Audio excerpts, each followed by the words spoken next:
నిజ నిర్ధారణకు అంతిమ నిర్ణయం డిఎన్ఏ టెస్ట్.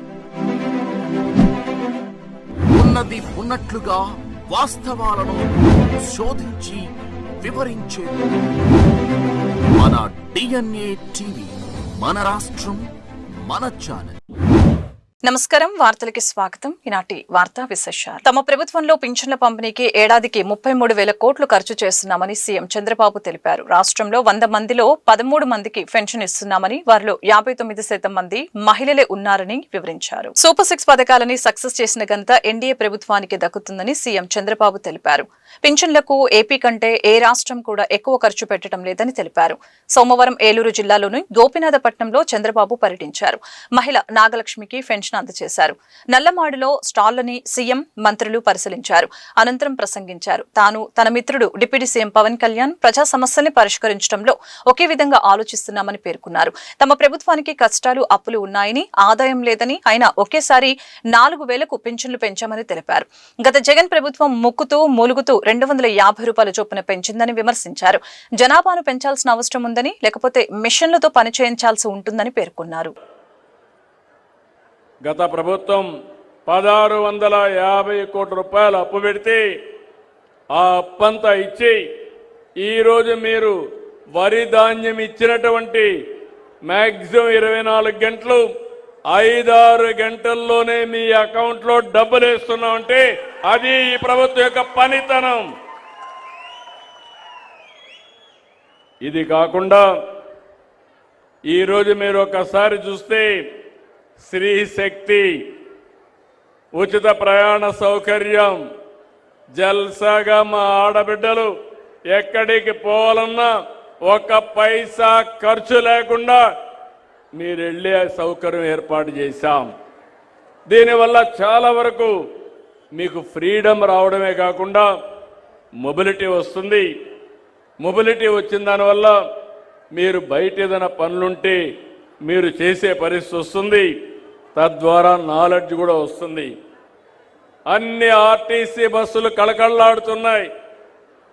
దగ్గర 25 కోట్ల మంది ప్రయాణం చేశారు. దగ్గర 855 కోట్లు ఆర్టీసీకి మేము డబ్బులు కడుతున్నాం. ఎంతైనా పర్వాలేదు, నా ఆడబిడ్డల గౌరవాన్ని కాపాడే బాధ్యత ఈ ప్రభుత్వం తీసుకుంటామని మరొక్కసారి మీకు హామీ ఇస్తున్నా. మొన్నటి వరకు ఎక్కడ చూసినా మన పిల్లలు చదువుకోవాలంటే టీచర్లు లేని పరిస్థితి.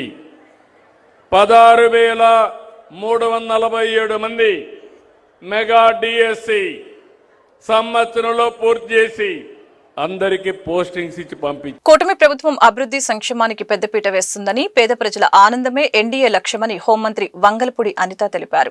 భారతదేశంలో ఎక్కువగా పింఛన్లు ఇచ్చేది ఆంధ్రప్రదేశ్ రాష్ట్రంలో మాత్రమేనని చెప్పారు.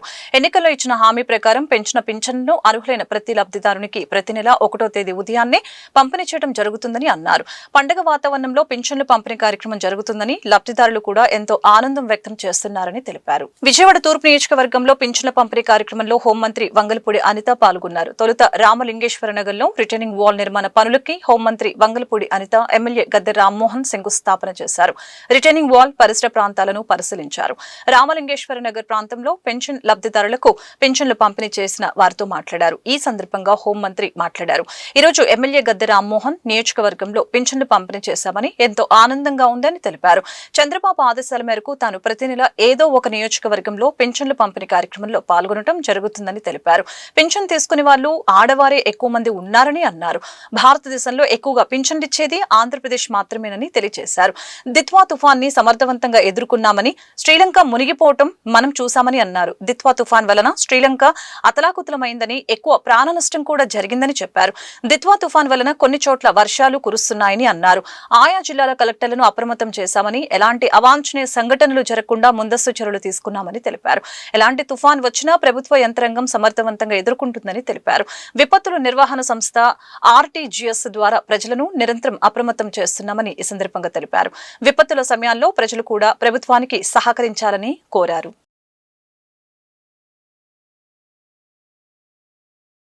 అందరికీ కూడా తెలుసు, ఎన్డీఏ కూటమి అధికారంలోకి వచ్చిన తర్వాత నుంచి కూడా ఏ ఒక్క నెల కూడా మిస్ కాకుండా ప్రతి నెల పెన్షన్లు ఇచ్చే కార్యక్రమానికి ఒక భరోసా కల్పించే పేదలకి భరోసా కల్పించే కార్యక్రమానికి సాక్షాత్తు ముఖ్యమంత్రి గారు నారా చంద్రబాబు నాయుడు గారు ప్రతి నెల కూడా ఒక్కొక్క నియోజకవర్గంలో ఒక గ్రామానికి వెళ్ళి ఆ గ్రామంలో పెన్షన్ డిస్ట్రిబ్యూషన్ చేయడమే కాకుండా ఆ గ్రామం తాలూకా స్థితిగతులు కూడా తెలుసుకునే విధానంలో ప్రతి నెల కూడా కంటిన్యూస్గా వెళ్ళే కార్యక్రమం మీ అందరికీ తెలుసు. దానిలో భాగంగానే ప్రతి నెల ప్రతి క్యాడర్ కూడా ఎన్డీఏకి సంబంధించిన కూటమి సభ్యులు అదేవిధంగా అధికారులు అందరూ కూడా ప్రతి పెన్షన్ కూడా ఇంటికి తీసుకెళ్ళి ఎర్లీ మార్నింగే తీసుకెళ్ళి వాళ్ళ ఇంటికి తీసుకెళ్లే కార్యక్రమాన్ని కూడా శ్రీకారం చుట్టడం జరిగింది. ఈరోజు చాలా ఇప్పుడు భారతదేశం మొత్తం మీద చూసుకుంటే పెన్షన్లు కూడా అతి ఎక్కువగా పెన్షన్లు ఇచ్చేది కూడా ఆంధ్రప్రదేశ్లో ఉన్న సంగతి కూడా మనందరికీ కూడా తెలుసు. ప్రత్యేకంగా ఈరోజు మనం పెన్షన్ సంగతి చూసుకుంటే ఒక్క డిసెంబర్ నెలలోనే 63,25,999 మందికి ఈరోజు పెన్షన్ ఇవ్వడం జరుగుతుంది. దాని పెన్షన్ రూపంలో సుమారు ఈ ఒక్కరోజు 2,739 కోట్ల రూపాయలు పెన్షన్ రూపంలో ఈరోజు పేదవాళ్ళకి ఇవ్వడం జరుగుతుంది. ఇందులోని మనకంటే 13% మన రాష్ట్ర జనాభాలో 13% ఈరోజు పెన్షన్ రూపంలో మనం అందరికీ కూడా ఇచ్చే పరిస్థితి ఉంటే అందులో 53% ఓన్లీ మహిళలే ఇంచుమించుగా మనకి ఎక్కువ మంది పెన్షన్లు తీసుకునే పరిస్థితి కూడా కనిపిస్తూ ఉంది. ఈ పెన్షన్ విధానంలో కూడా చాలా క్లియర్గా గౌరవ ముఖ్యమంత్రి గారు సూపర్ 6లో భాగంగా చెప్పినప్పుడు 4,000 రూపాయలు పెన్షన్ చేస్తా అన్నప్పుడు చాలామంది ఎలా చేస్తారు ఏంటి అని కూడా అడిగిన సందర్భాలు ఉన్నాయి. దాన్ని కూడా చేసి చూపిస్తానన్నట్టుగా ఎలక్షన్ గెలిచిన తర్వాత ఇచ్చే కాకుండా ఒక నెల ముందుగానే దాన్ని అనౌన్స్ చేసి మేము ఎన్డీఏ కూటమి వచ్చిన తర్వాత 2 నెలలది కలిపిచ్చిన సందర్భం కూడా మీ అందరికీ కూడా గుర్తు చేయాలి. ఎందుకంటే ఈరోజు ఒక అభివృద్ధికి ఎంత పెద్ద పీట వేస్తున్నామో సంక్షేమానికి కూడా అంతే పెద్ద పీట వేస్తూ ఈరోజు రాష్ట్ర అభివృద్ధి పదంలో ముందుకెళ్లే కార్యక్రమంలోని ఒక పక్కన పనిచేస్తూనే సంక్షేమానికి కూడా అంతే పెద్ద పీట వేస్తూ ప్రతి ఒక్కరు పేదల కళ్ళల్లో ఆనందం చూడాలనే ఉద్దేశంతో ఈరోజు గౌరవ ముఖ్యమంత్రి గారు చేస్తున్న ప్రతి పనికి కూడా ఎన్డీఏ కూటమి సభ్యులుగా మేమందరం కూడా వెనకాతలుండి ముందు ఆయనకు సపోర్టివ్గా ఉంటామని చెప్పి మీ అందరికీ కూడా తెలియజేసుకుంటూ ఈరోజు మన గద్దె రామ్మోహన్ రావు గారు కాన్స్టిట్యున్సీలో ఈరోజు ఇక్కడికి వచ్చి ఈ పెన్షన్ కార్యక్రమాల్లో నేను పాల్పంచుకోవడం అనేది చాలా ఆనందంగా ఉంది. ఎందుకంటే ఒక సీనియర్ మోస్ట్ లీడర్, ఒక సీనియర్ మోస్ట్ నాయకుడు 5 సార్లు ఎమ్మెల్యేగా నెగ్గి నియోజకవర్గంలో అభివృద్ధి కార్యక్రమాల్లో చురుగ్గా పాల్గొనడమే కాకుండా మాకులాంటి చాలా మంది హోమ్ మినిస్టర్ గారు అనిత గారికి మనస్ఫూర్తిగా కృతజ్ఞతలు తెలియజేస్తూ ఇది మా కార్యకర్తలందరూ కూడా ఒక మోటివేషన్. ఎందుకంటే ప్రతి నెల ఉదయాన్నే 5 గంటలకి 6 గంటలకు మొదలుపెట్టి అందరూ కూడా పెన్షన్కి వెళ్తున్న సందర్భంలో హోమ్ మినిస్టర్ గారు వాళ్ళు ప్రత్యేకంగా మన నియోజకవర్గానికి ఇచ్చేసి విజయవాడ తూర్పు నియోజకవర్గానికి ఇచ్చేసి కొన్ని పెన్షన్లు ఇచ్చి వాళ్ళతో కూడా మాట్లాడటం జరిగింది. అందువల్ల ఇది ఒక మాకు మోటివేషన్. దాంతోపాటు కృష్ణానదికి రిటైనింగ్ వాల్ నిర్మించిన నారా చంద్రబాబు నాయుడు గారి మనస్ఫూర్తిగా కృతజ్ఞతలు తెలియజేస్తూ దానితో పాటు ఇక్కడ ఈ ప్రాంతంలో ప్రత్యేకంగా గతంలో మున్సిపల్ కార్పొరేషన్ వాళ్ళు ఒక 400 మీటర్లు వాళ్ళ అవసరాల కోసం గోడ నిర్మించడం జరిగింది. ఆ గోడ కూడా 7, 8, 9 లక్షల వరకు కూడా ఆ గోడ స్టాండ్ అవుతుంది నీళ్లు లోనికి రాకుండా. పోయిన సంవత్సరం 12 లక్షల క్యూసిక్స్ వచ్చినప్పుడు ఆ రోజు నారా చంద్రబాబు నాయుడు గారు అర్ధరాత్రి కూడా మర్నాడు పగలు 2 పర్యాలు వచ్చి పరిశీలించడం జరిగింది. ఆ రోజున అది పొర్లి ఈ ఉన్న గోడ పొర్లి నీళ్లు వచ్చి చాలా కుటుంబాలకు ఇబ్బంది జరిగి ప్రభుత్వానికి కూడా చాలా నష్టం వచ్చింది. అందువల్ల దాన్ని కూడా పూర్తి చేయడానికి నారా చంద్రబాబు నాయుడు గారి ఆదేశాల మేరకు కార్పొరేషన్ వారు 1,60,00,000 రూపాయలు వెచ్చించి దాన్ని కూడా నిర్మాణం చేస్తే ఇక ఇప్పుడు కూడా మనం చూసాం ఈ సంవత్సర కాలం 6 నెలల పాటు వరద వచ్చింది. గతంలో నాకున్న 20-25 సంవత్సరాల విజయవాడ అనుబంధంతో ఎప్పుడైనా ఒకసారి వరద వచ్చి 4 రోజులు 5 రోజులు ఇబ్బంది పెట్టి వెళ్ళిపోయేది. ఆ 4 రోజులు ఇబ్బంది పడేవాళ్ళం, రీహాబిలిటేషన్ సెంటర్లు తీసుకెళ్లేవాళ్ళం, తర్వాత మరలా వచ్చి నిర్మాణం చేసుకునేవాళ్ళం. కానీ ఈసారి 5 నుంచి 6 నెలల పాటు కంటిన్యూస్గా వరద ఉంది. ఈ వరద నుంచి 1,00,000 కుటుంబాలు ఉన్న ఈ ప్రాంతాన్ని కాపాడింది ఈ రిటైనింగ్ వాల్. అందువల్ల ఈ రిటైనింగ్ రాష్ట్రంలో ఎన్నికలలో నిర్ణయాత్మక శక్తిగా ఉన్న కాపులు అధికారం చేజిక్కించుకోవడంలో అడుగులు వేయలేకపోతున్నారని వక్తలు కాపునాడు స్వర్ణోత్సవ వేడుకల్లో ఉపన్యాసించారు. కాపులు ఐక్యత లేకపోవడం వలని రాజ్యాధికారం పొందలేకపోతున్నారన్న అభిప్రాయాలను వెల్లడించారు. కాపునాడు 50 వసంతాల స్వర్ణోత్సవ వేడుకలు గాంధీనగర్లో ఘనంగా నిర్వహించారు. కాపునాడు జాతీయ అధ్యక్షులు గాళ్ల సుబ్రహ్మణ్యం ఆధ్వర్యంలో ఆకుల శ్రీనివాస్ అధ్యక్షతన జరిగిన ఈ కార్యక్రమంలో central MLA bonda Umameswara Rao, MLC Somu Veerraju, మాజీ ఎమ్మెల్యే సామినేని ఉదయపాను, కాపు జేఏసీ అధ్యక్షులు చందు జనార్దన్, జనసేన నాయకులు అమ్మిశెట్టి వాసు, రాష్ట్ర కాపు సంఘాల నాయకులు, దేశవ్యాప్తంగా ఉన్న కాపు సంఘాల నాయకులు పెద్ద ఎత్తున పాల్గొన్నారు. కాపునాడు 50 వసంతాల కేక్ కట్ చేసి జై కాపునాడు అంటూ నినాదాలు చేశారు. ఈ సందర్భంగా వారు మీడియాతో మాట్లాడారు. విద్య ద్వారానే కుటుంబ సామాజిక అభివృద్ధి జరుగుతుందని తెలియజేశారు.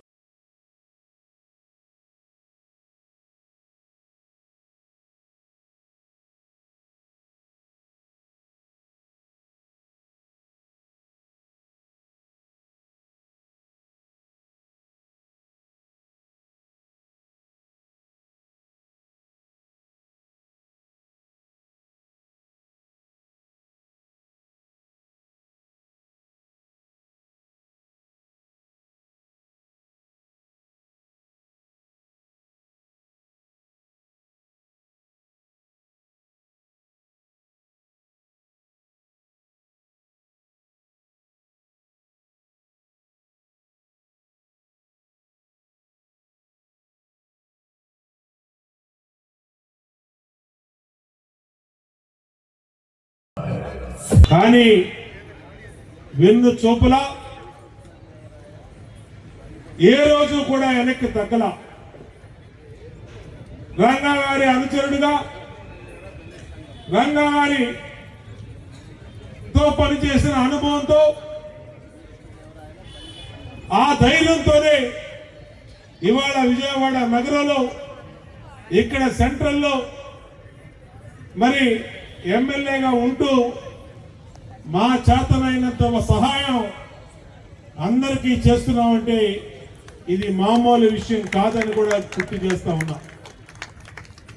ఇవాళ కాపు సామాజిక వర్గం సింగిల్ లార్జెస్ట్ కమ్యూనిటీ ఈ స్టేట్ లో, అత్యంత జనాభా ఉన్నటువంటి సామాజిక వర్గం.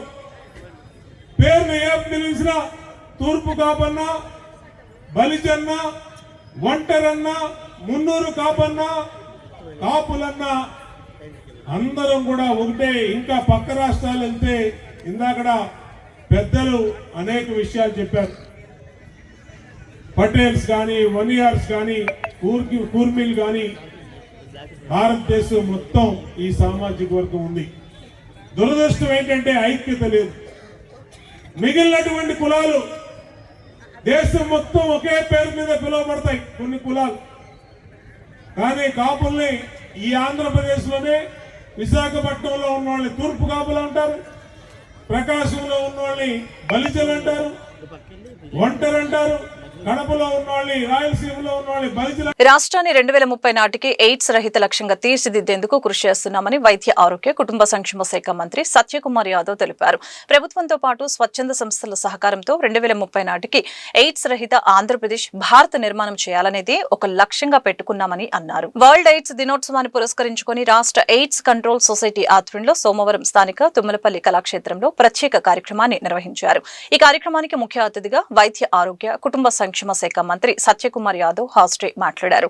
ఎయిడ్స్ వ్యాధి నియంత్రణకు కేంద్ర రాష్ట్ర ప్రభుత్వాలు నిర్వహిస్తున్న కార్యక్రమాల వలన గతంలో ఉన్న 2.34% పాజిటివిటీ రేటు 10 సంవత్సరాలు అయ్యేటప్పటికీ 0.58% తగ్గిందని తెలిపారు. 10 సంవత్సరాల క్రితం 25,000 కొత్త కేసులు నమోదైతే 10 సంవత్సరాల్లో 13,000 కేసులు తగ్గిపోయాయని అన్నారు. ముఖ్యంగా యువత అప్రమత్తంగా ఉంటూ అవగాహన పెంచుకోవాల్సిన అవసరం ఉందని తెలియజేశారు. ఎయిడ్స్ దినోత్సవం సందర్భంగా ప్రపంచవ్యాప్తంగా హెచ్ఐవితో జీవిస్తున్న, ఎయిడ్స్తో బాధపడుతున్న అనేక మందికి వారు త్వరగా కోలుకోవాలని, ఆయురారోగ్యాలతో సాధారణ జీవితం గడపాలని, ఈ సమాజ నిర్మాణంలో వారు కూడా భాగస్వాములు కావాలని ఈ సందర్భంగా నేను కోరుకుంటున్నాను. ఇప్పుడే పిల్లలు అద్భుతమైన నృత్య కళా ప్రదర్శన చేయడంతో పాటు ఈ సామాజిక అంశం మీద ఒక స్కిట్ని తయారు చేసి వల్నరబుల్ గ్రూప్స్ ఎవరున్నారో హెచ్ఐవి సోకడానికి అవకాశం ఉన్న వాటిని గుర్తించడం, వల్నరబుల్ గ్రూప్సే కాకుండా సాధారణ కుటుంబంలో కూడా ఒక చిన్న తప్పిదం కారణంగా హెచ్ఐవి సోకడానికి అవకాశం ఉంది. అటువంటి వారిని గుర్తించిన తర్వాత కౌన్సిలింగ్ ఇవ్వడం, ఐసిటీసీ తీసుకెళ్ళడం, కన్ఫర్మేటరీ టెస్ట్ చేయడం, పాజిటివ్ వచ్చిన తర్వాత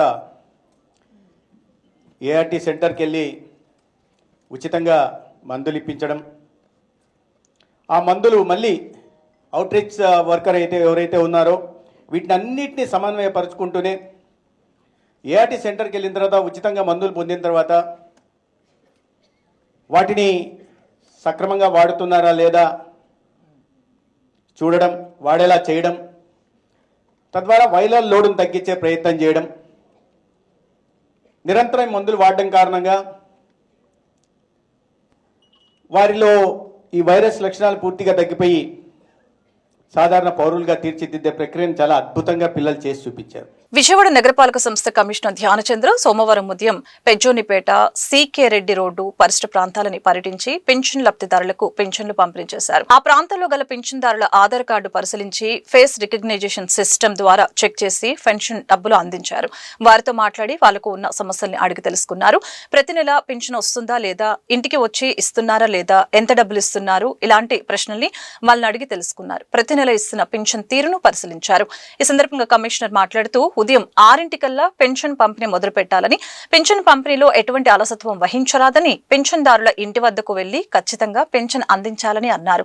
నగరపాలక సంస్థ పరిధిలో గల సర్కిల్ 1 పరిధిలో 18,726 పెన్షన్లు, సర్కిల్ 2 పరిధిలో 23,549, సర్కిల్ 3 పరిధిలో 18,460 పెన్షన్లు ఉన్నాయని, వారందరికీ సిబ్బంది సకాలంలో పెన్షన్ పంపిణీ చేసేలాగా చర్యలు తీసుకుంటున్నామని తెలిపారు.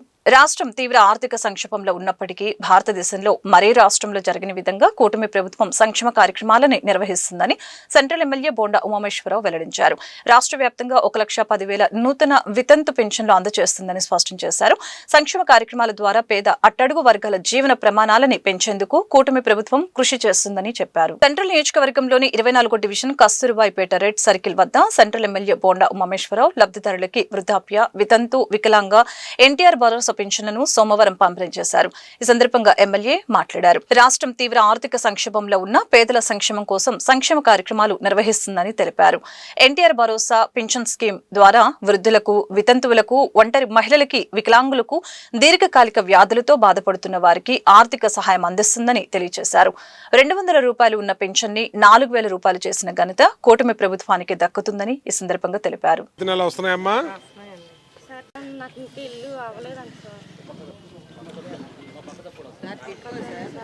ఎక్కడ ఇది టిట్కో ఇల్లా? టిట్కో ఇల్లు రెడీ అవుతున్నాయి ఇప్పుడు. ఎంత కట్టావు నువ్వు? వచ్చేస్తాయమ్మా, మార్చిలోపు వస్తాయి. నీకు గృహప్రవేశం చేపిస్తాం, అయిపోతాయి. ఒకసారి ఆఫీస్ రా, నీకు మళ్ళీ కరెక్ట్ పరిస్థితి ఏంటో చెప్తాను నీకు. అమ్మా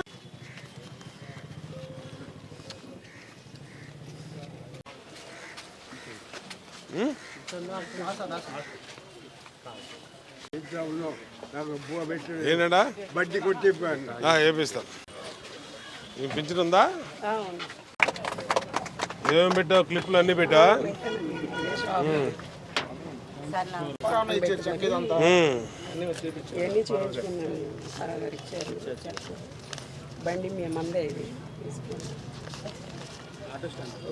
ఇక 5,000 ఇట్లా పెన్ని నీ ఫోన్ నెంబర్ ఏదే దీని మీద చూవా?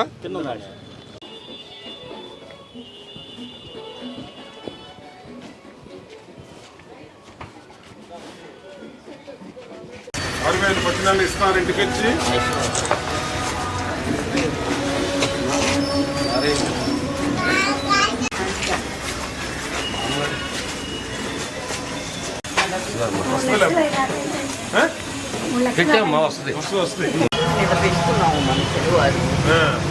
వస్తాయమ్మా, ఇంకా మొదలు పెట్టలా. ఈ ప్రభుత్వం వచ్చినాక స్టార్ట్ చేస్తారు. స్టార్ట్ చేయగానే ఇప్పిస్తారు. బాబు చెప్పారు, వచ్చి కనుక్కుంటా ఉంటారు బాబు.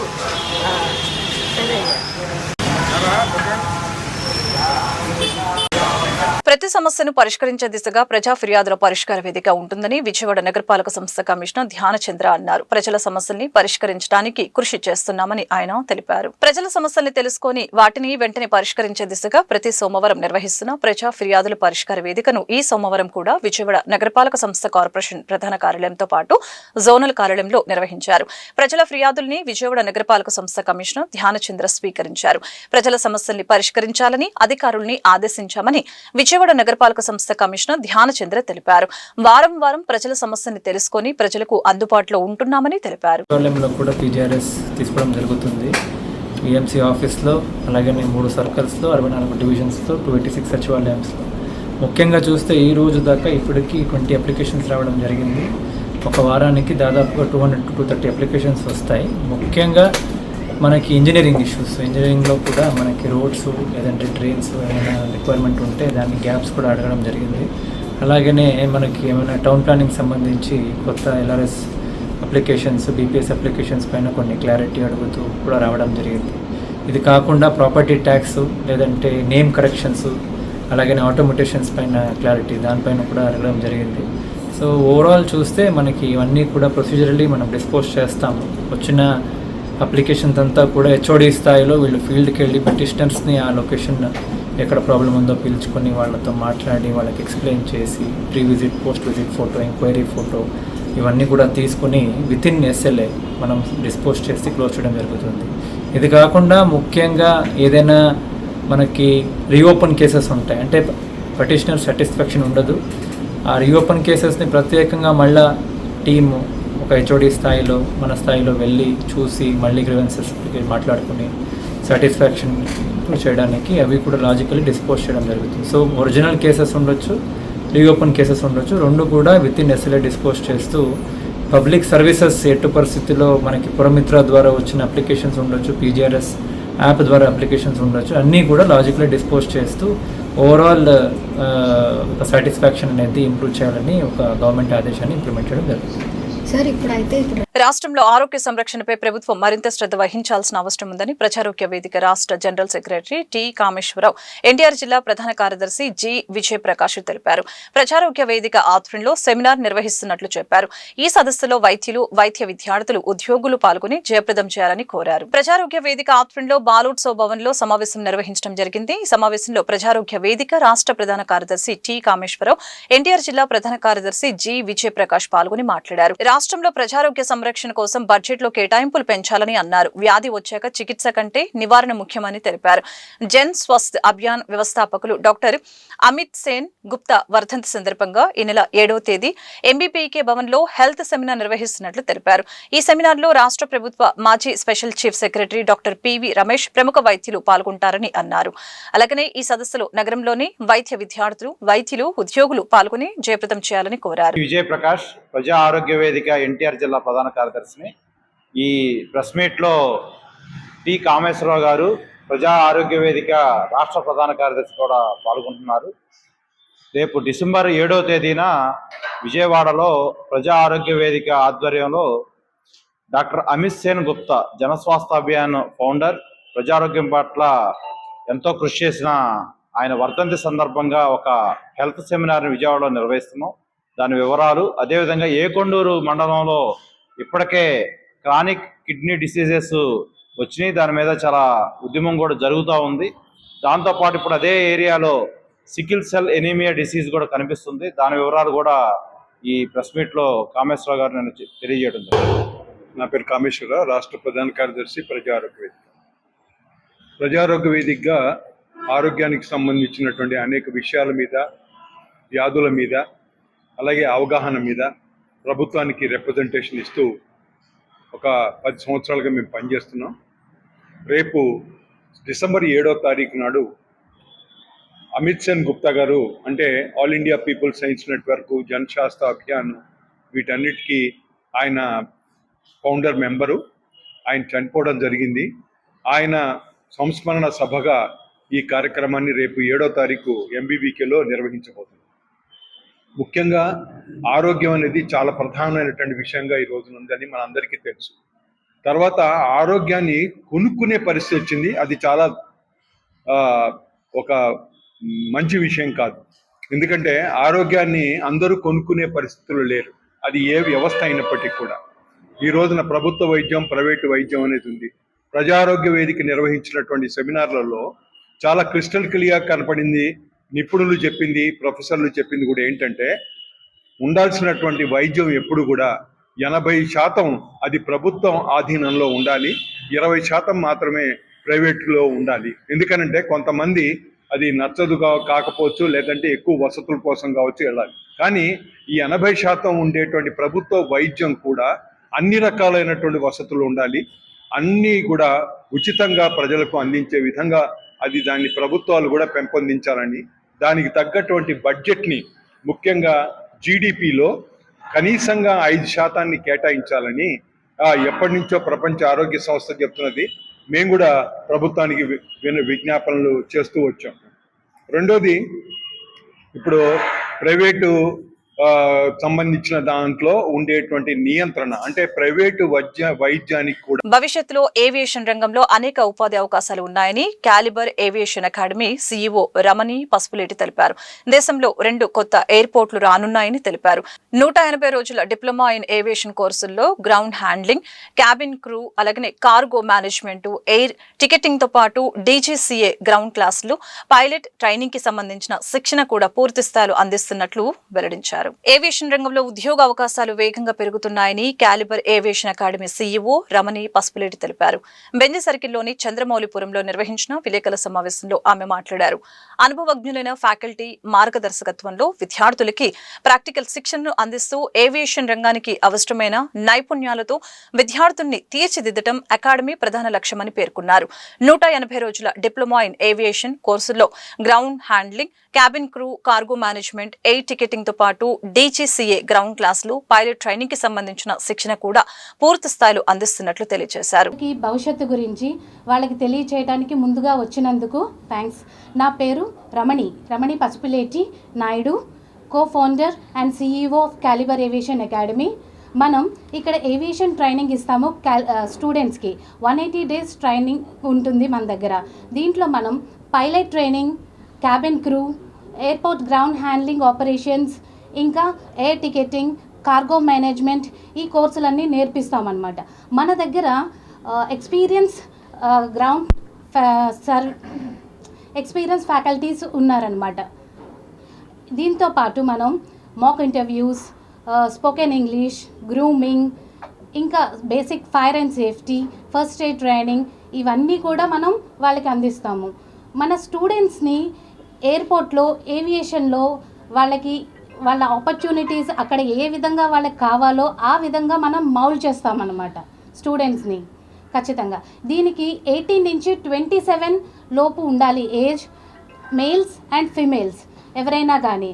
ఇప్పుడు మోడీ గారు గర్ల్స్ కోసం చాలా ఆపర్చునిటీస్ అనేది తీసుకొచ్చారు. బేటీ పడావ్, బేటీ బచావ్ అలాగా మనం క్యాలిబర్ ఏవియేషన్ కూడా ఆయన స్ఫూర్తితోటి లేడీస్ కోసం ఎక్స్టర్నల్గా ఫీజ్ స్కాలర్షిప్స్ ఇవ్వటం కానీ, వాళ్ళకి అకామిడేషన్ ప్రొవైడ్ చేయటం కానీ, ఇవన్నీ కూడా మనం దాంట్లో యాడ్ చేస్తున్నాం అనమాట. ఎందుకు అందరికీ ఏవియేషనే అని ఎందుకు చెప్తున్నాము అంటే, ఏవియేషన్ ఇప్పుడున్న ట్రెండ్లో వరల్డ్లో మనకి ఏవియేషన్ ఎంత గ్రోత్ ఉంది అంటే నెంబర్ 1 పొజిషన్లో ఉంది. ఏ సెక్టార్ అయితే ఎదుగుతుంది. ఈ వార్తలు ఇంతటితో సమాప్తం. మరొక బులెటిన్లో మళ్ళీ కలుద్దాం. నమస్కారం.